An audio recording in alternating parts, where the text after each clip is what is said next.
अनुशीलन से उसके हृदय में परमेश्वर स्थापित हो जाते। तात्पर्य श्री प्रभुपाद जी की जय। धर्म में चार मूल विषय सम्मिलित है पुण्य कर्म, आर्थिक विकास, इंद्रिय तुष्टि तथा भव बंधन से मोक्ष। अधार्मिक जीवन बर्बर अवस्था है। वस्तुतः मानव जीवन का समारंभ धर्म के सूत्रपात से होता है। आहार, निद्रा, भय तथा मैथुन, ये पशु जीवन के चार नियम लक्षण है।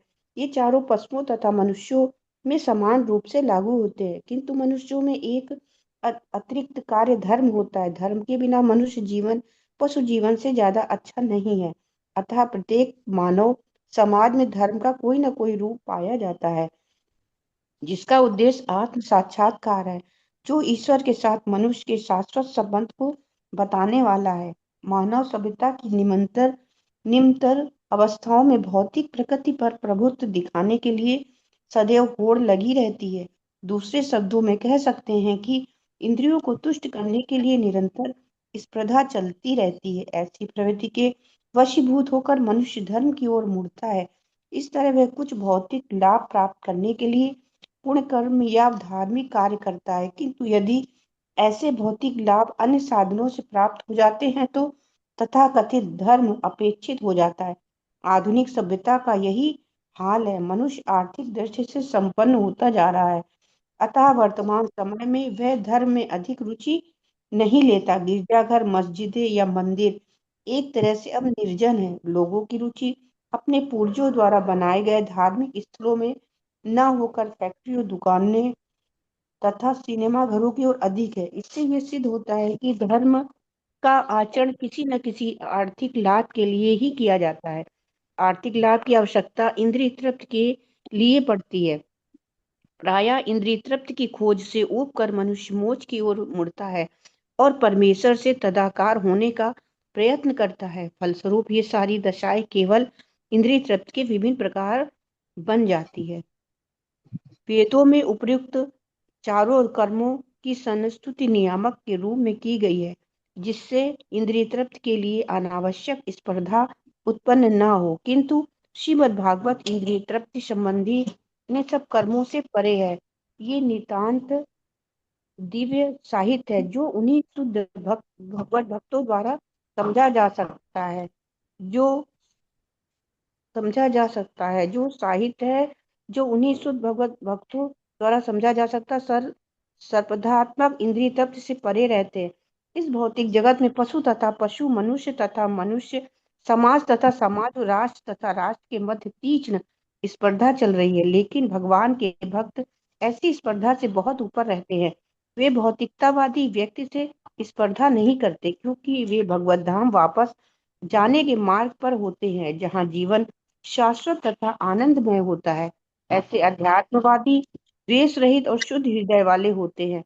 भौतिक जगत में प्रत्येक व्यक्ति दूसरे व्यक्ति से ईर्ष्या करता है, अतएव स्पर्धा चलती रहती है। लेकिन भगवान के दिव्य भक्त न केवल भौतिक ईर्ष्या देश से रहित होते हैं, अपितु सबका कल्याण चाहते हैं, और वे ईश्वर को केंद्र मानकर एक स्पर्धा रहित समाज स्थापित करने का प्रयास करते रहते हैं। स्पर्धा रहित समाज की वर्तमान समाजवादी विचारधारा कृत्रिम है के पद के लिए स्पर्धा चलती। वेदों की दृष्टि से या सामान्य जन के क्रियाकलापों की दृष्टि से इंद्रिय तृप्ति ही भौतिक जीवन का मूलाधार है। वेदों में तीन मार्ग बताए गए हैं।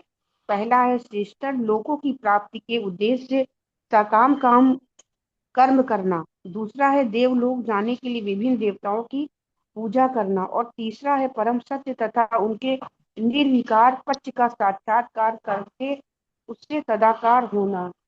हरे कृष्णा। बताइए, रुक जाइए यहाँ पे, है ना। हरे पहले हम कृष्णा लोग प्रभु। जितना जितना पढ़ा है पहले उतना समझ लेते हैं हम लोग। तो जी जी। देखिए इस श्लोक में सबसे पहले क्या देखना है हमको कि ये बताया जा रहा है कि हम लोग, एक प्रश्न उठता है यहाँ पे कि आखिर हम लोग धर्म क्यों करते हैं। इसका आंसर है किसी के पास? कोई बताना चाहेगा हम धर्म क्यों करते हैं? धर्म का पालन क्यों करते हैं हम लोग? किसके लिए करते हैं हम लोग? भगवान के लिए करते हैं या अपने लिए करते हैं? हरे कृष्णा प्रभु जी, पंचांग जी प्रणाम। बताइए। जी बताइए बताइए। प्रभु जी, धर्म का पालन तो व्यक्ति अब भगवान को पाने के लिए करता है, पर अपने लिए वो ज्यादातर करता है। हम्म क्योंकि अगर धर्मविहीन मनुष्य जो है पशु के समान होता है। हम्म। तो देखिए ऐसा है ना, आप सही बताया आपने। देखिए सबसे मेन चीज क्या है कि हम लोगों को लगता है कि हम भगवान के लिए कर रहे हैं, लेकिन मोस्टली देखिए हम लोगों ने अभी तात्पर्य में प्रभुपाद जी ने बताया कि व्यक्ति क्या है, चार सब्जेक्ट हैं जिसके लिए धर्म करता है। पहला क्या करने के लिए करता है? पुण्य कमाने के लिए करता है, कि अस्पताल बनवा रहा है, गरीबों को खाना खिला रहा है, स्कूल खुलवा रहा है, अनाथालय खुलवा रहा है ना, वृद्धाश्रम खुलवा रहा है, दान पुण्य कर रहा है, तो वो क्या आ जाता है? पुण्य कर्म कमाने के लिए। दूसरा किसके लिए करता है? अपने आर्थिक विकास के लिए, कि अगर हम धर्म करेंगे तो क्या होगा, हमारी आर्थिक उन्नति होगी, हमें भगवान से प्राप्ति होगी, है ना। और तीसरा नंबर पे आता है क्या? इंद्रिय तुष्टि के लिए। तो अपनी इंद्रियों को तुष्ट करने के लिए आदमी धर्म करता है, कि जैसे सब लोग कर रहे हैं तो हमको भी करना चाहिए, एक दूसरे की देखा देखी। और चौथा कारण क्या है? स्वर्ग प्राप्ति के लिए। यानी वो सोचता है कि हम अगर धर्म नहीं करेंगे तो हो सकता है हमको नरक में डाल दिया जाए, है ना। तो इसलिए जो है आदमी चार प्रकार के जो कारण है उसके लिए, तो भगवान तो बाद में हो गए, तो क्या हुआ, आदमी अपने स्वार्थ के लिए पहले कर रहा है। तो ये जो भागवत ग्रंथ है जो हम लोग पढ़ रहे हैं, तो क्या ये ग्रंथ जो होता है ये सभी हमको शिक्षा देता है कि आप सभी कपट धर्मों को त्याग दीजिए, और एक जो मूल धर्म है जो भगवान द्वारा स्थापित किया गया और शुद्ध भक्तों के लिए बनाया गया जिस ग्रंथ को, तो उसका अध्ययन करिए। तो शुद्ध भक्त जो है इसको पढ़ के भगवान के बारे में और अधिक से अधिक जान सकते हैं। तीसरा क्या, आप ये परम सत्य का ज्ञान देता है। परम सत्य को प्राप्त करना देखिए आजकल आसान नहीं है, हम लोगों को हर जगह नहीं प्राप्त हो सकता है। तो ये ऐसा भागवत ग्रंथ ऐसा है कि जिसको अगर हम पूरा पढ़ते हैं तो हमको इस ब्रह्मांड का, इस अखिल ब्रह्मांड के जो नायक है, स्वामी है भगवान कृष्ण, उनके बारे में जो परम सत्य है उनका पूरा संपूर्ण ज्ञान इसमें प्राप्त होता है। दूसरा, जो हम लोगों के जीवन में क्लेश है, चार प्रकार के दुख हैं, उनको अगर इसको हम समझ लेते हैं तो ये क्या करता है, हमको इस जीवों को, दुखों को जड़ से समाप्त कर देता है। और जब हम इस ग्रंथ को अच्छे से समझ लेते हैं और हृदय में उतार लेते हैं, तो अंत में क्या होता है कि भगवान हमारे हृदय में प्रकट हो जाते हैं। तो इसमें एक वर्ड जो स्टार्टिंग में यूज हुआ, प्रोजित कैतवा शब्द, श्लोक के स्टार्ट में।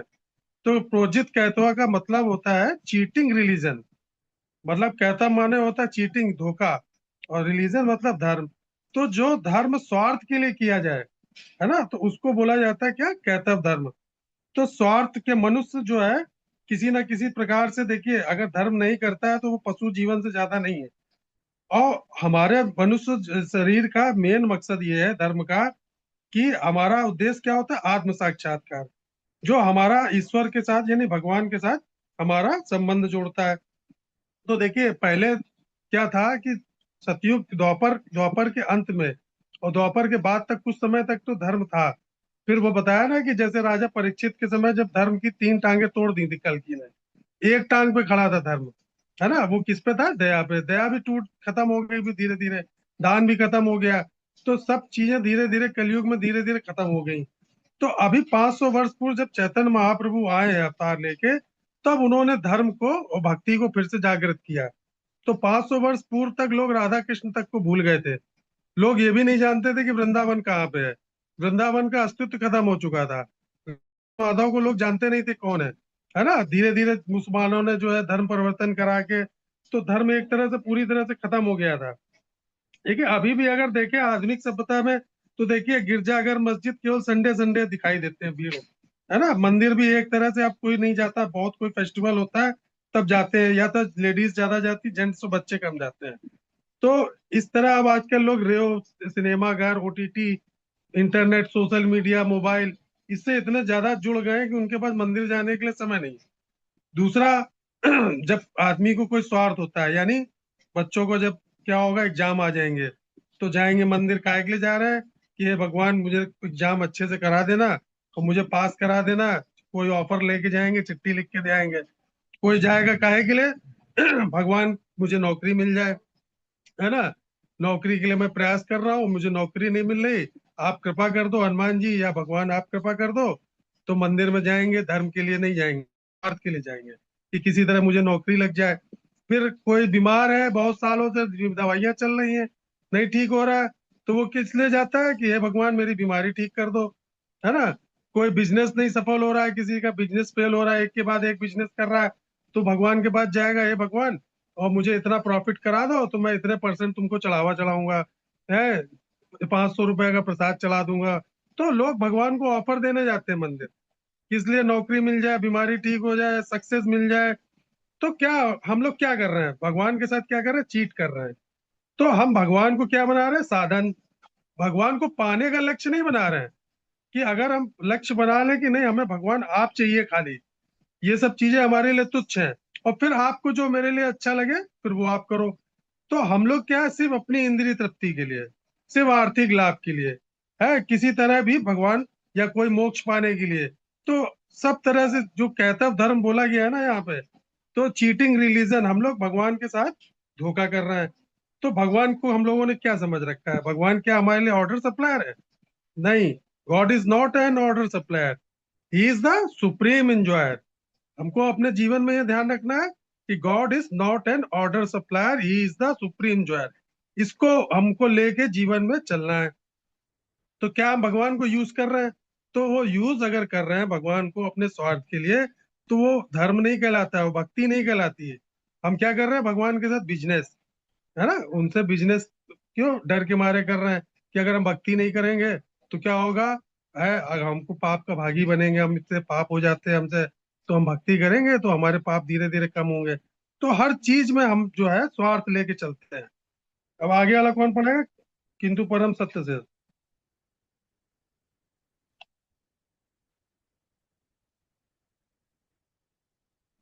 कौन पढ़ेगा? हरे कृष्ण प्रभु जी, पढ़ रहे हैं प्रभु जी, थोड़ा जी चश्मा जी, लगा। किंतु परम सत्य का निराकार, इसके आगे पढ़िए।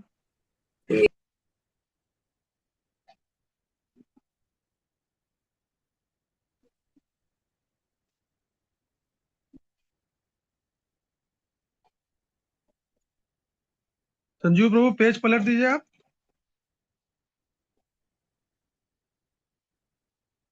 हाँ नीचे, किंतु परम सत्य का निराकार, पक्षी जी प्रभु। सर्वोत्कृष्ट। हरे कृष्ण, सभी को पंचांग प्रणाम। शिल प्रभुपाद की जय। तात्पर्य श्रील प्रभुपाद द्वारा।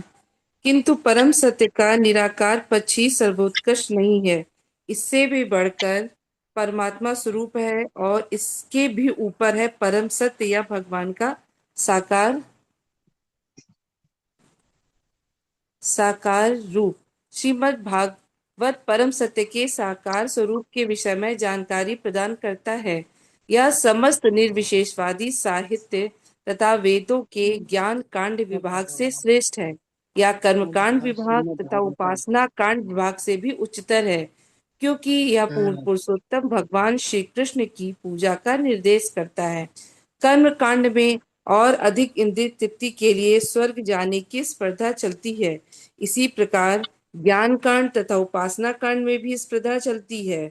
श्रीमद् भागवत इन सबों से श्रेष्ठ है, क्योंकि इसका लक्ष्य परम सत्य है, जो इन समस्त विभागों का मूल है। श्रीमद् भागवत से मूल तत्व तथा श्रेणियां दोनों जाने जा सकते हैं। या मूल तत्व परम सत्य परमेश्वर है, और अन्य सारे उद्भासन शक्ति के सापेक्ष रूप है। मूल तत्व से अलग कुछ भी नहीं है, किंतु साथ ही सारी शक्तियां मूल तत्व से पृथक है। यह विचारधारा विरोध मूलक नहीं है। श्रीमद् भागवत वेदांत सूत्र के इस एक तथा अनेक युगपत दर्शन भेदा भेद वाद को स्पष्ट रूप से घोषित करता है, जो जन्मादस्य सूत्र से प्रारंभ होता है। यह ज्ञान की भगवान की शक्ति भगवान के साथ तथा इस साथ एक तथा उनसे भिन्न भी है, उन मनोधर्मियों पर करारी चपत है, जो इस शक्ति को परमेश्वर के रूप में स्थापित करना चाहते हैं। जब यह ज्ञान वास्तविक रूप से समझ में आ जाता है, तो अद्वैतवाद तथा द्वैतवाद की धारणा अपूर्ण लगती है। इस दिव्य चेतना का विकास, जो एक ही समय में तथा भिन्न विचारधारा पर दीक्षित हो जाने से तीनों प्रकार के कष्टों से तुरंत ही मुक्ति का मार्ग प्रशस्त हो जाता है। ये तीन प्रकार के कष्ट हैं। पहला मन तथा शरीर से उत्पन्न दुख, दूसरा अन्य जीवों द्वारा पहुंचाए गए दुख, तीसरा, प्राकृतिक विपदाओं से उत्पन्न दुख, जिन पर किसी का वश नहीं होता है। श्रीमद् भागवत का शुभारंभ परम पुरुष के प्रति भक्त के आत्मसमर्पण शरणागति से होता है।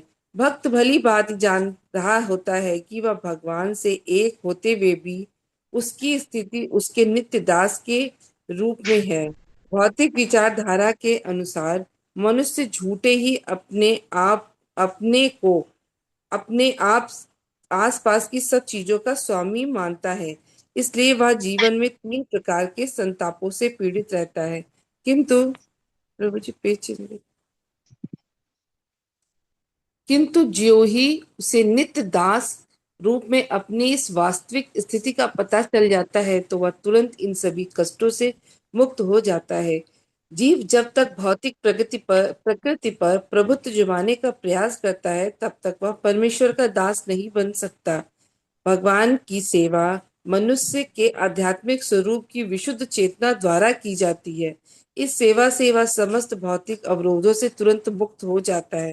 हरे इससे कृष्णा। भी बढ़ हरे हरे कृष्णा। हरे कृष्ण। कृष्णा, यही रुक जाइएगा, है ना। तो देखिए, अब इसका श्लोक का अगला पॉइंट हम लोग लेते हैं, कवर करते हैं। अगला पॉइंट है परमो निम्र शरणाम सताम। इसका मतलब होता है प्योर हार्ट रिक्वायर्ड। मतलब प्योर हार्ट कब हो सकता है आपका? तो उसके लिए हमको अपने से एक क्वेश्चन पूछना पड़ेगा, क्या हम दूसरों की सफलता देख के खुश होते हैं? कोई उसका आंसर देगा कोई आप में से? अपने दिल से पूछिए, क्या हम दूसरों की सफलता देख के हमको खुशी होती है किसी के पास आंसर? नहीं होती प्रभु जी। हाँ, अब थोड़ा बहुत कुछ होगा नहीं लेकिन होता। ज्ञान जाने के बाद भी उससे पहले नहीं होती थी। हाँ, तो देखिए, भक्तों के अलावा अगर हम देखें, वैष्णव के अलावा, तो हम लोग क्या है, पूरे जीवन क्या हर एक दूसरे से कंपेयर करते हैं, है ना। स्टूडेंट लाइफ में देखिए कंपेयर करते हैं, मार्क्स का कंपटीशन होता है कि इसके मार्क्स हमारे मार्क्स से ज्यादा कैसे आ गए। ये हमारा पड़ोसी का बच्चा फर्स्ट डिवीजन आया, मेरा बच्चा सेकंड डिवीजन आया, ठीक है। अरे हमने वैगन आर खरीदी तो इन्होंने बेलेनो खरीद ली है। हमने ये गाड़ी खरीदी, 2 मंजिल बनाए, इन्होंने 3 मंजिल बना लिया। तो क्या होता है कि हम कभी खुश नहीं होते किसी की सफलता देख के। कोई हमारा कोई अपना हो घर का तो बात अलग है, वो ऑप्शनल है। लेकिन अगर हम फ्रेंड सर्किल में, अड़ोस पड़ोस मोहल्ले में अगर हम किसी को सफल होते देखते हैं, तो भले मुंह से, बाहरी जबान से भले हम खुशी जाहिर कर दें, है ना, कि हमें आपकी खुशी हुई, अरे नहीं बहुत अच्छा, लेकिन अंदर अंदर तो अरे इनका बच्चा इतना अच्छा कैसे निकल गया, इसका पैकेज इतना अच्छा कैसे हो गया, अरे हमारा बच्चा तो इतने पे नौकरी कर रहा है, इनका बच्चा देखो कहाँ से कहाँ निकल गया। तो ये एक स्पर्धा है ना। भौतिक जगत में प्रत्येक व्यक्ति की स्पर्धा दूसरे व्यक्ति से चलती है, क्योंकि हर व्यक्ति एक व्यक्ति से स्पर्धा करता है। लेकिन जो भगवान के दिव्य भक्त होते हैं ना, केवल वही भौतिक ईर्षा और द्वेष से रहित हो पाते हैं, है ना। और बल्कि नहीं, ईर्षा द्वेष तो छोड़िए, बल्कि चाहते हैं सबका कल्याण हो। वो चाहते हैं हर व्यक्ति हरिनाम करे, भगवान के धाम जाए। तो ईश्वर को केंद्र मानकर करते हैं। तो वो स्पर्धा रहित समाज स्थापित करने का प्रयास करते हैं। अगर हम उनको फॉलो करते हैं तो हमारे दिल से स्पर्धा और ईर्षा खत्म हो सकती है। और स्पर्धा रहित समाज जो है वर्तमान में पॉसिबल नहीं है, क्योंकि हर व्यक्ति तानाशाह है ना, हर व्यक्ति अपने को बादशाह समझता है। तो वेदों में 3 मार्ग बताए गए। एक श्रेष्ठतर लोगों की प्राप्ति के लिए आदमी क्या करता है, सकाम कर। दूसरा देवलोक जाने के लिए करता है, विभिन्न देवी देवताओं की पूजा करता है। और तीसरा परम सत्य को जानकर और उनके निर्विकार पक्ष का साक्षात्कार और उनसे तदाकार होना। तो देखिए, आप जब तक अपने हृदय में ईर्ष्या रखेंगे ना, तो ईर्ष्या सबसे बड़ा कारण क्या करती है, आपका हार्ट ब्लॉक कर देती है। मतलब हार्ट का गंदगी जमा हो जाएगी आपके, और भगवान कभी भी हार्ट आपका कनेक्टेड नहीं हो पाएगा, यानी भक्ति नहीं आएगी जिस व्यक्ति के हृदय में ईर्ष्या है। तो भक्ति अगर आपको चाहिए तो भगवान कहाँ विराजेंगे, आपके हृदय में। तो आपका जब हृदय ही ईर्ष्या से भरा हुआ है, गंदगी से, तो आप उसको जब तक साफ नहीं करेंगे तो भगवान कहाँ से आपके हृदय में आएंगे। फिर आप सोचोगे हम आंख बंद करें भगवान का दर्शन हो जाए, तो पॉसिबल नहीं है। तो उसके लिए क्या करना पड़ेगा आपको, अपने दिल से ईर्ष्या, दूसरों के प्रति प्रतिस्पर्धा। तो जैसे कोई गंदा बर्तन है, तो उसमें आप खीर डालोगे क्या, या शरबत डालोगे, या कोई अच्छी चीज डालोगे क्या? नहीं डालोगे ना। पहले उसको साफ करोगे बर्तन, तब उसमें डालोगे आप। तो उसी प्रकार पहले भगवान को अपने हृदय में जब आपको बसाना है, तो उसके लिए आपको अपना हार्ट साफ करना पड़ेगा। तो इसके लिए एक लाइन बेस्ट है कि भक्ति is not a brain subject, it is a heart subject. मतलब भक्ति जो है दिमाग से करने वाला विषय नहीं है, ये दिल से किए जाने वाली भक्ति क्या होती है, दिल से होती है। इसके बाद एक पॉइंट है, वेदम वास्तवम वस्तु। तो इसका अर्थ होता है what is the real truth. तो रियल ट्रूथ क्या है जीवन में? रियल ट्रूथ तो ये है कि हम पूरा जीवन अपना, जब तक हम भक्ति में नहीं आते, हम भ्रम में बिता देते हैं, इल्यूजन में। तो इल्यूजन क्या होता है? क्या सबसे बड़ा इल्यूजन क्या है? हम लोगों ने अभी तक क्या समझा? क्या हमारे जीवन का सबसे बड़ा भ्रम क्या है? कोई बता सकता है? हम लोग किस भ्रम में पूरा जीवन बिता देते हैं भक्ति में आने से पहले? देखिए, सबसे बड़ा भ्रम तो हम लोग ये पाले हुए हैं आज तक कि मैं क्या हूँ, शरीर हूँ। आत्मा के बारे में तो हम लोग सोचते ही नहीं कभी। सबसे बड़ा भ्रम तो ये है कि हम लोग जो भी निर्वाह करते हैं, जीवन जीते हैं, सब कुछ ये समझ के कि मैं फला हूँ, डॉक्टर सुधाकर हूँ, मैं फला हूँ, है ना, शरीर से संबंध बना के चल रहा है। दूसरा हमारा आज तक का भ्रम क्या रहा कि जीवन में क्या, पैसा ही सब कुछ है। हर व्यक्ति के मुंह से निकलता है पैसा ही सब कुछ है। अगर पैसा आपके पास नहीं है तो कुछ नहीं। पैसा नहीं है तो कोई कुछ नहीं पूछेगा आपको। अगर आपके पास पैसा नहीं है तो कोई रिश्तेदारी नहीं, कोई संबंध नहीं, है ना, कोई बाल बच्चे नहीं। ये सब इल्यूजन है। तीसरा इल्यूजन क्या होता है कि संबंध स्थायी होते हैं, ये हमारा भ्रम है। तो इस भौतिक जगत में कोई भी संबंध स्थायी नहीं हो सकता। जब हमारा शरीर अपना स्थायी नहीं है तो हम संबंध कैसे स्थायी बना सकते हैं? हम क्या सोच सकते हैं कि हमारी पत्नी, हमारे पुत्र, हमारे माता पिता क्या पूरे जीवन हमारे साथ स्थायी रूप से रह सकते हैं क्या?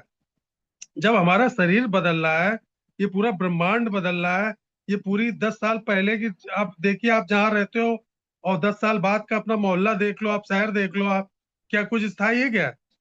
तोड़ फोड़, निर्माण, सृजन, विनाश, सब कुछ चलता रहता है। आप अपने मकान में ही तोड़ फोड़ करा के उसको रिनोवेट कराते हो, सब कुछ चेंज होता है। तो ये हमारा सबसे बड़ा भ्रम है क्या, कि सब सब कुछ स्थायी, सब कुछ स्थायी। स्थायी कुछ भी नहीं है इस भौतिक जगत में। सब परिवर्तित होगा और एक दिन विनष्ट हो जाएगा। तो शाश्वत क्या है, फिर हमको क्या समझना चाहिए? तो केवल कृष्ण ही शाश्वत हैं।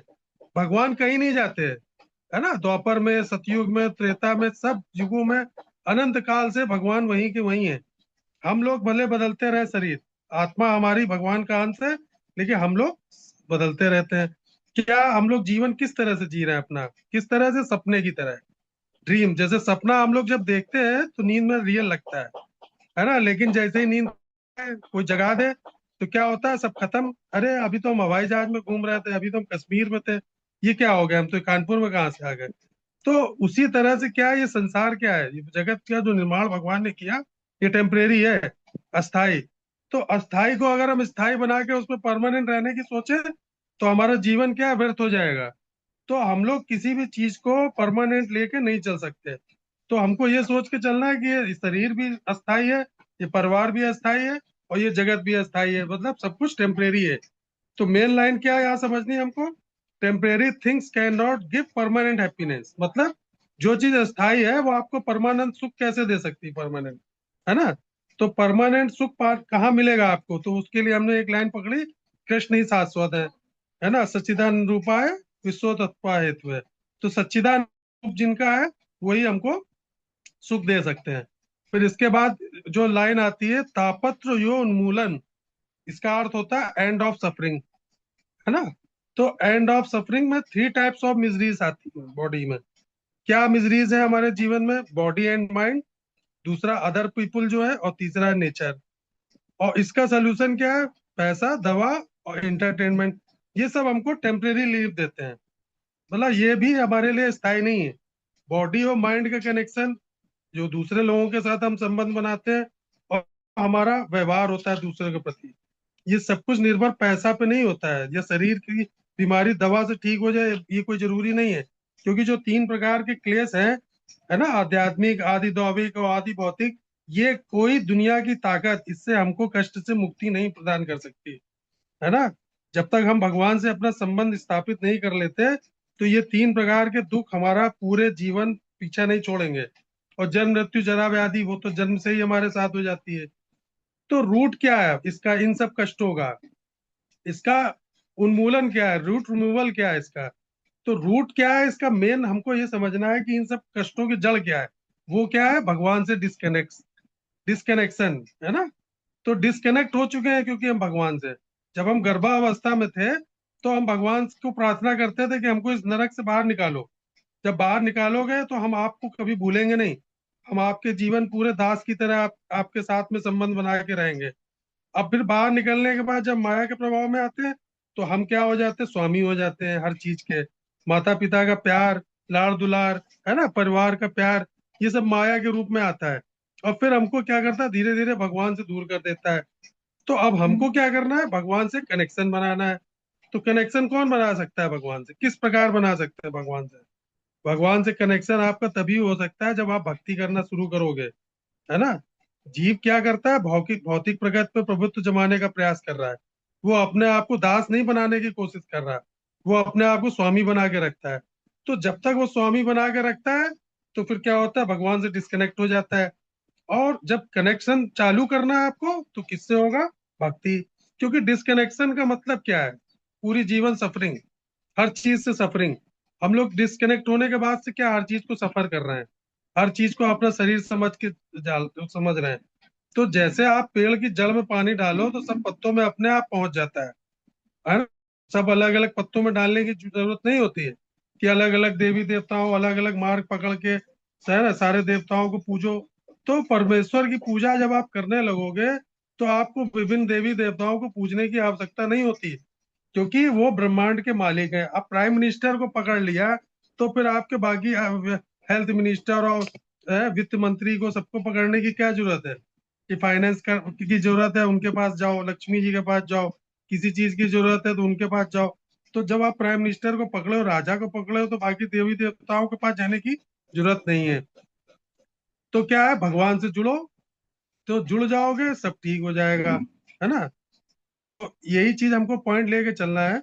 और इसके बाद एक वर्ड आया है, श्रद्धा हृदय, है ना, हृदय अवरुद्धते। तो श्रद्धा का मतलब है तुरंत, अवरुद्ध मतलब डिस्कनेक्शन। तो उसके लिए क्या करना है, हमको सिंसियरिटी लानी जीवन में। सिंसियरिटी कैसे आ सकती है, जब आप किसी अच्छी चीज को, यानी सत्संग को, भगवत श्रवण को, किसी अच्छी चीज को सुनने की इच्छा रखोगे। तो यहाँ पे सुश्रु शब्द आया है ना, मतलब सुनने की इच्छा। तो जब सुनने की इच्छा आपकी होती है, भगवान की कथा, हरि नाम कथा, हरि नाम भजन जब आप सुनोगे तो उससे प्रेम उत्पन्न होगा आपके अंदर। जब भगवान के प्रति प्रेम उत्पन्न होगा तभी आपके अंदर क्या आएगा, सेवा भाव। यानी जब जीवन के केंद्र में आप भगवान को ले आओगे कि हर चीज भगवान को समर्पित करके लेनी है हमको। वे बाल बच्चे किसके, भगवान के। तो हमें क्या करना है, भगवान के दास के रूप में इनकी सेवा करनी है। और हर व्यक्ति के अंदर ये देखना है कि ये परमात्मा का अंश है। मतलब अगर मेरे अंदर परमात्मा है तो सामने वाले के अंदर भी परमात्मा है ना। तो सुनने की इच्छा आएगी, सेवा भाव आएगा, तो उसके बाद ही आप भगवान से कनेक्ट हो पाओगे, है ना। तो जैसे क्या होता है, रेडियो को ट्यून करना, आपको कोई अच्छा चैनल सुनना है तो पहले उसको आपको क्या करना पड़ेगा, सही फ्रिक्वेंसी में लगाना पड़ेगा। जब आपका सिग्नल कैच करने लगेगा तो फिर आपका कनेक्शन उस चैनल से हो जाता है। तो उसी तरह हमको क्या करना है, अपने हार्ट को ट्यून करना है, मतलब उसको सिग्नल कैच कराने भक्ति के माध्यम से। भक्ति लता बीज के माध्यम से, जब भक्ति लता बीज की बेल आगे जाएगी तो भगवान के धाम तक जाती है। जब हम भक्ति में आगे बढ़ेंगे, हार्ट को ट्यून करेंगे, अपने हार्ट को साफ रखेंगे, ईर्षा द्वेष सब दूर कर देंगे अपने हृदय से, तो भगवान का धीरे धीरे धीरे हमको अनुभव होने लगेगा। तो भगवान क्या दूर है क्या हमसे, नहीं। Krishna is not for away, he is waiting for our sincerity. मतलब भगवान हमसे दूर नहीं है, वो केवल किसका इंतजार कर रहे हैं, हमारे सिंसियर होने का इंतजार कर रहे हैं। यानी हमारे अंदर सिंसियरिटी आ जाएगी तो भगवान तुम्हारे हमारे हृदय में, आपके हृदय में तुरंत प्रकट हो जाएंगे। लेकिन आपको अपनी सिंसियरिटी दिखानी पड़ेगी ना भक्ति के लिए। अब आप सिंसियर नहीं होगे, हरिनाम जप नहीं करोगे, है कथा ने श्रवण नहीं करोगे, साधु संग नहीं करोगे, तो क्या होगा, सिंसियरिटी आपकी कहाँ जाएगी। तो भगवान भी आपके अंदर सब देखते हैं ना कि आप किस भाव से मुझको भज रहे हो, है ना। चतुर्बुधा भजते माम योजना मा आप सुरात। तो चार प्रकार के लोग मुझे भजते हैं ना, आर्थ अर्थार्थी जिज्ञासु ज्ञानी। चार प्रकार के लोग भगवान के पास आते हैं, तो उसमें जो ज्ञानी है वो सिंसियर होता है। तो भगवान इसी प्रकार के लोगों को पसंद करते हैं। और उन्हीं को आगे बढ़ाने की कोशिश करते हैं भक्ति में, है ना, कि ये ज्ञानी है, इसको पता है कि मैं कौन हूँ, और ये प्रयास भी कर रहा है मुझ तक पहुंचने का। बाकी आर्थ अथार्थी तो अपने अपने स्वार्थ के लिए आ रहे हैं। दुखी है तो तुम आ रहे हो, आज तुम्हारा दुख हमने दूर कर दिया तो तुम भूल जाओगे। जहां तुम्हारे जीवन में सुख आया तुम्हें याद भी नहीं कि भगवान के पास गए थे, क्या क्या बोल के आए थे उनको। अथार्थी भी वही होता है, बिजनेस में प्रॉफिट हो रहा है तो ठीक, आपको पकड़े, चाहे खाटू श्याम जी को, चाहे कहीं भी ले लो आप, है ना, तो वो आदमी उनको पकड़े भगवान को। फिर जहाँ पे उसका बिजनेस चलना बंद हो गया या फायदा नहीं हुआ, छोड़ देगा भगवान को, है ना। जिज्ञासु क्या होता है, वो सिर्फ जानने के लिए जाता है कौन से भगवान अच्छे हैं, कौन फल अच्छा दे सकते हैं। शंकर जी देंगे अच्छा तो उनको पकड़ लेंगे, है ना। अगर लक्ष्मी जी बढ़िया दे रही, प्रॉफिट करा रही, तो लक्ष्मी जी के पास पहुंच गए। अगर शनिदेव नाराज चल रहे हैं तो उनके मंदिर जा रहे हैं, दिया चढ़ा रहे हैं, उनको तेल चढ़ा रहे हैं। अगर किसी ने कह दिया नहीं हनुमान जी तुम्हारे लिए बहुत लकी है, तुम्हारे ईष्ट है, उनको पकड़ लो, तो वो हनुमान जी के पास पहुंच गए, है ना। तो क्या है, ये भगवान भी सब समझते हैं कि ये जहाँ भटक रहा है इसको भटकने दो। जब ये ज्ञानी हो जाएगा, उस स्तर पे पहुंच जाएगा कि ये मुझको समझ सके, है ना, तब वो जाएगा गुरु के पास, साधु संघ के पास, भागवत कथा सुनेगा, भगवत गीता सुनेगा, अध्ययन करेगा, मनन करेगा, पठन करेगा, तब भगवान उसको अपनाते हैं। और ये जब भगवान कह रहे हैं Krishna is not for away, he is waiting for our sincerity, तो आप सिंसियर बनो ना, कौन मना किया है आपको।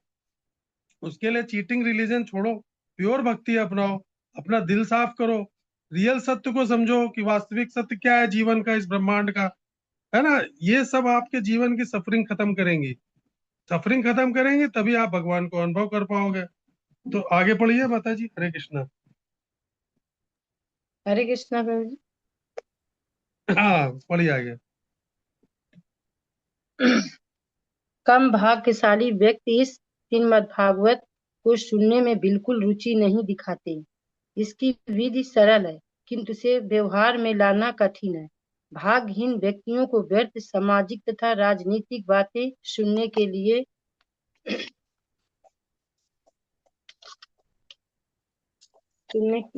प्राप्त समय मिल जाता है, किंतु जब उन्हें भक्तों की सभा में श्रीमद् भागवत सुनने के लिए आमंत्रित किया जाता है तो वे सहसा अन्यमनस्क हो उठते हैं। कभी कभी भागवत के व्यवसायी कथावाचक सहसा भगवान की गुहा लीलाओं में पहुंच जाते हैं और उनकी व्याख्या एवं अश्लील साहित्य के रूप में करते हैं।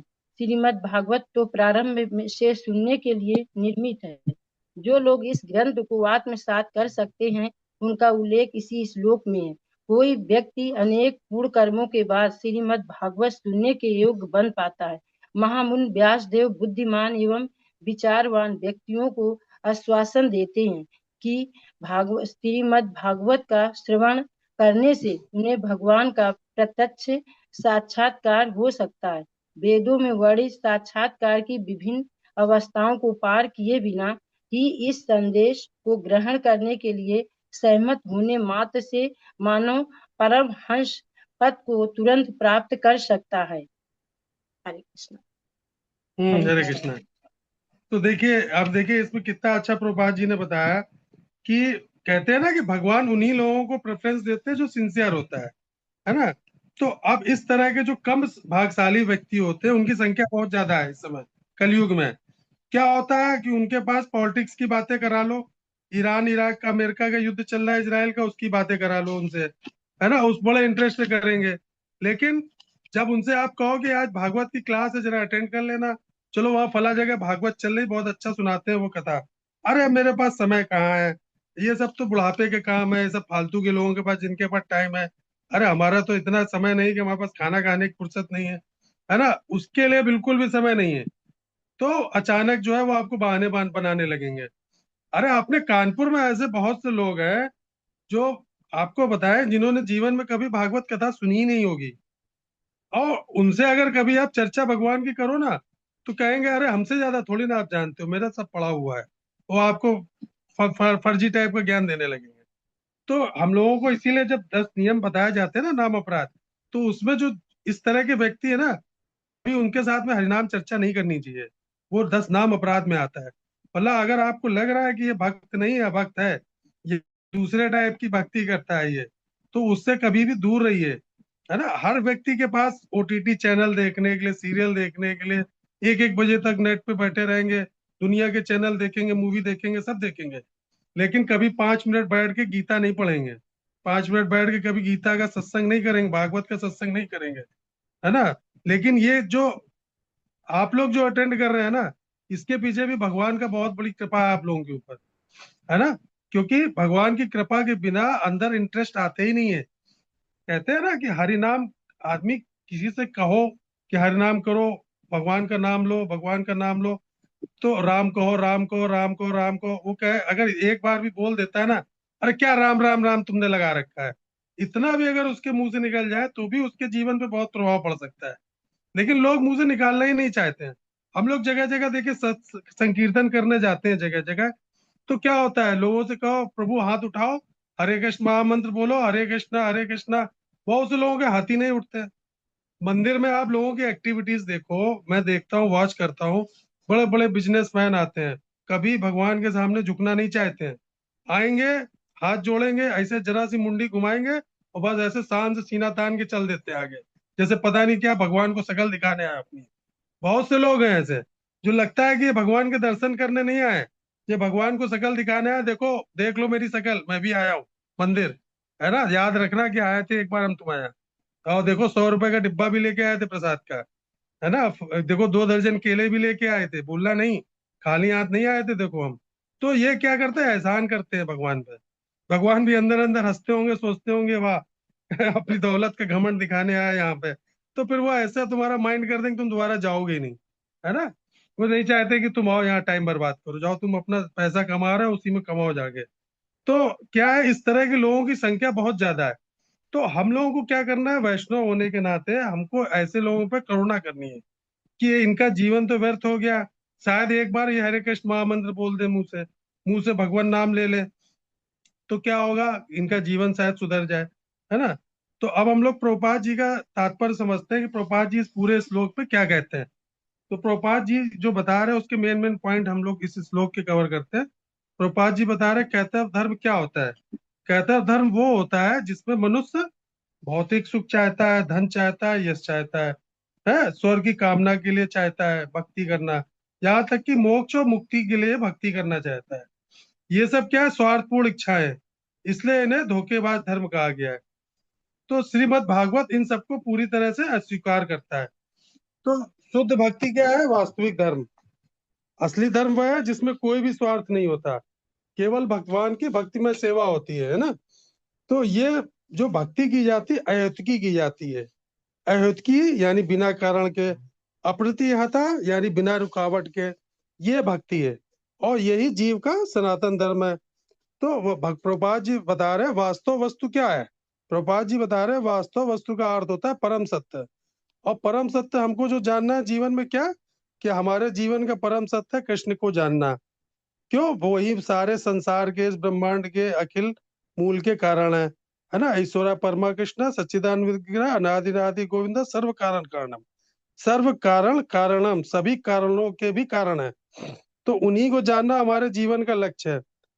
फिर क्या, भागवत अगर हम पढ़ते हैं सुनते हैं भागवत कथा, तो क्या होगा, हमारे जीवन के आध्यात्मिक, आदि भौतिक और आदि दैविक, शरीर और मन के दुख, दूसरों से प्राप्त होने वाले दुख और प्राकृतिक कष्ट, ये तीनों प्रकार के दुख जड़ से समाप्त हो जाते हैं। फिर उससे क्या प्रभाव पड़ता है, भगवान का हमको तुरंत अनुभव होता है। प्रभुपाद जी विशेष रूप से बता रहे हैं कि जो व्यक्ति श्रद्धा और सेवा भाव से भागवत को सुनता है, श्रवण करता है, उसके हृदय में भगवान तुरंत स्थापित हो जाते हैं। इसके लिए क्या लंबी तपस्या की भी आवश्यकता नहीं है, केवल आप श्रवण सुनना ही पर्याप्त है। तो प्रभुपाद जी इस पूरे श्लोक का सार ये बता रहे हैं कि श्रीमद् भागवत केवल शुद्ध भक्ति का ग्रंथ है। इसमें सभी प्रकार के स्वार्थपूर्ण धर्म, यहाँ तक कि मोक्ष की इच्छा भी अगर कोई व्यक्ति रख के भगवान का भजन करता है, ये भी अगर ये स्वार्थ रखता है कि मुझे वैकुंठ प्राप्त हो जाए, उसको लेके अगर 16 माला कर रहा है, तो उसको भी आपको त्यागना है। मतलब आपको केवल भगवान का दास बन के भगवान की भक्तिपूर्ण सेवा करनी है। तो है ना, तो इसमें क्या करना है, आपको सारी इच्छाओं का त्याग करना है, हर प्रकार की। कोई अर्थ लाभ की इच्छा नहीं, कोई मोक्ष प्राप्ति की इच्छा नहीं, कोई भगवान से बिजनेस नहीं, है ना। केवल क्या, कृष्ण की प्रेममयी सेवा किसी भी माध्यम से, है ना। तो क्या करना है हमको, सभी स्वार्थपूर्ण धर्म, धन, स्वर्ग, मोक्ष की इच्छा त्यागने योग्य है। केवल निष्कपट शुद्ध भक्ति ही वास्तविक धर्म है हमारे जीवन का। ये जानना परम सत्य केवल कृष्ण है। भागवत का श्रवण करने से जीवन के सभी कष्ट समाप्त हो जाते हैं और भगवान तुरंत हृदय में प्रकट हो जाते हैं, है ना। तो कुल मिला के इस पूरे श्लोक का सार क्या है कि श्रीमद् भागवत शुद्ध कृष्ण भक्ति का ग्रंथ है, जो सभी स्वार्थी धर्मों को त्याग कर सीधे भगवान की प्राप्ति हमको करा सकता है। तो जो भी धर्म हमें भगवान से दूर रखे या जिसमें स्वार्थ की इच्छा हो, वह कैतव धर्म कहलाता है। ठीक है, और हमें इसके लिए ईर्ष्या खत्म करनी है, अपना हृदय शुद्ध करना है, और जीवन में सभी चीजों को सत्य मानते हैं। धन, शरीर, संबंध लेकिन सब अस्थायी होते हैं। तो भगवान केवल हमको कंसोलेशन नहीं देते हैं, बल्कि हमारे दुख को जड़ से समाप्त करते हैं और हम भगवान से डायरेक्ट हो जाते हैं। उसके लिए हमें श्रद्धा से सुनना है, भगवान के प्रति सेवा भाव अपने जीवन में रखना है ना, और निष्कपट भगवान से प्रेम बना के रखना है। तो जो भी मनुष्य ईर्ष्या छोड़ के श्रद्धा से भागवत सुनेगा, तो भगवान कृष्ण उसके हृदय में प्रकट होके उसके सभी प्रकार के आध्यात्मिक दुखों को नष्ट कर देते हैं। हरे कृष्णा। समझ में आया आप लोगों को ये श्लोक पूरा? जी प्रभु जी। ये नहीं समझ में आया? एक्सप्लेन हो गया होगा अब तो काफी, कि ये जी इसका प्रभु। मतलब क्या, कैतव धर्म का क्या मतलब है ना। जी तो प्रभु। देखिए, हमारा आप लोगों से केवल यही एक निवेदन है, बार बार यही कहते हैं कि जितने हम लोग भागवत गीता और भागवत की क्लास कर रहे हैं ना, तो कोशिश करना है कि हमारे ग्रुप में जितने भी लोग हैं सिंसियर, 14, 15, 16 जो भी लोग सुनते हैं रेगुलर, तो कम से कम आप लोग माला जब जरूर अपडेट किया करिए प्लीज। एक माला करिए, दो माला करिए, करिए जरूर। क्योंकि देखिए, भगवान से हमारा जो संबंध है ना, कथा तो हम लोग हफ्ते में एक दिन सुनेंगे, 2 दिन सुनेंगे, 3 दिन सुनेंगे, है ना। रेगुलर कुछ लोग जो भक्त है वो तो रेगुलर क्लासेस करते हैं, लेकिन जो लोग नहीं रेगुलर क्लासेस कर पाते उनके लिए हम बता रहे हैं कि आप अगर हरिनाम करोगे ना, एक माला, दो माला सुबह के टाइम मॉर्निंग में, नहीं मॉर्निंग में टाइम मिलता है, शाम को मिले, रात में मिले, जब भी मिले पूरे दिन में, तो कम से कम एक दो माला पर डे करना है और उसको अपडेट करिए ग्रुप में, है ना। तो उससे पता चलता है ना कि आपकी प्रोग्रेस क्या हो रही है ना। तो पता चलेगा ना भक्ति में आपको, अपना आप खुद देखेंगे कि लोग, देखिए यहाँ अपने ग्रुप में 32, 32, 28, 28 जो पुराने लोग हो गए सब करने लगे हैं, करते हैं, रेगुलर करते हैं। तो कोशिश ये करना है, नहीं इतनी अभी पहुंच पा रहे हैं तो कम से कम 2 माला, 4 माला हरिनाम के लिए। इसलिए देखिए बोला जाता है कि हरनाम क्या होता है ना, कि अगर आप अपने मुंह से उच्चारण करोगे तो आपके कानों में भी जाएगा, आपके हृदय में भी जाएगा, और आपका दिमाग और मस्तिष्क बिल्कुल शांत रहेगा, शुद्ध रहेगा। बहुत प्रभाव आपको समझ में आने लगेगा जीवन में। इसलिए हम लोग बार बार कहते हैं आप लोग हरनाम जरूर करिए, उसको छोड़िए नहीं कभी, तभी भक्ति में आगे बढ़ पाएंगे, है ना। हरे कृष्णा। कोई प्रश्न तो नहीं है किसी का? आज समाप्त करें। किसी का है कोई क्वेश्चन ले? नहीं है, समाप्त करें। जी प्रभु जी समाप्त। ठीक है, हरे कृष्ण।